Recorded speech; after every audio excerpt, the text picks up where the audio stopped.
I've been trying to choose the right model for 2 days and still haven't decided. I have 5 types of gear reducers right in front of me, but I don't know how to pick one. In this video, I'll clearly explain the working principles of cylindrical gear, planetary gear, worm gear, cycloidal pinwheel, and harmonic gear reducers all at once.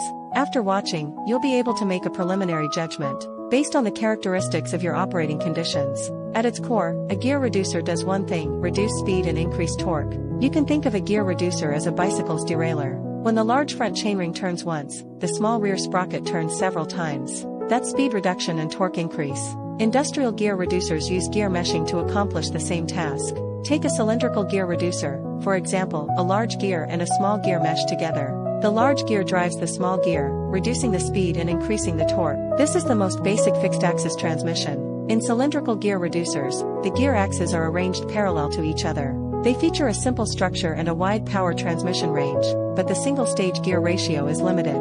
All gear reducers are extensions of this logic, though they differ in how they achieve it. Some allow the gears to rotate on their own axes while orbiting a central shaft, some rely on friction for self-locking, while others rely on elastic deformation. Planetary gear reducers use a sun gear to drive the planetary gears in both rotation and revolution. Their advantages include compact size and high load carrying capacity. Limitations include a relatively complex multi-stage structure and high manufacturing precision requirements. Worm gear reducer: the worm drives the worm wheel. Spatially offset shaft transmission. Advantages include a high single-stage gear ratio and reverse self-locking characteristics under specific conditions. Limitations include relatively low efficiency and susceptibility of the worm wheel teeth to wear. Cycloidal pinion gear reducer. The cycloidal gear meshes with the pinion with a small tooth difference.